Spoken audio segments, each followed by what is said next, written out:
Auditimi financiar I realizuar nga kontrolli I lartë I shtetit mbi Bashkinë Durrës ka evidentuar një sër problematikash të rëndësishme në menaxhimin e fondeve publike dhe investimeve, duke ngel në klas kryebashkiake në Durrësit Emiliana Sako.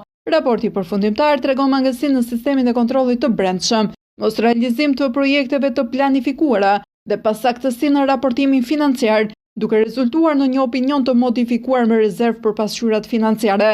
Shumë projekte përfshira të rindërtimit pas tërmetit të vitit 2019 janë realizuar vetëm pjesërisht ose nuk janë nisur fare për shkak të vonesave në procedurat e prokurimit dhe mungesës së dokumentacionit. Raporti nxjerr në pas se realizimi I buxhetit të Bashkisë Durrës ka qenë dukshëm më I ulët se ishte planifikuar.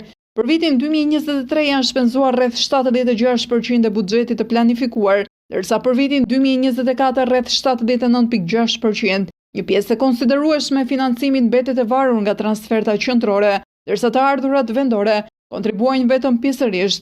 Auditimi gjithashtu evidenton rritje të detyrimeve të papaguara për taksa dhe tarifa vendore, duke reflektuar dobësi në administrimin fiskal dhe mungesë analizash mbi debitorët. Gjithashtu, raporti identifikon gabimet në pasqyrat financiare, mbi vlerësimet dhe nënvlerësimet të disa llogarive, si dhe dobësitë të konsiderueshme në menaxhimin e riskut dhe ndarjen e përgjegjësive në proceset financiare. Kontrolli I lartë I shtetit ka dhënë 19 rekomandime për përmirësim në planifikimin buxhetar, për shpejtimin e procedurave të prokurimit, korrigjimin e pasqyrave dhe forcimin e mekanizmave të kontrollit të brendshëm, me qëllim rritjen e transparencës dhe llogaridhënies në përdorimin e fondeve publike.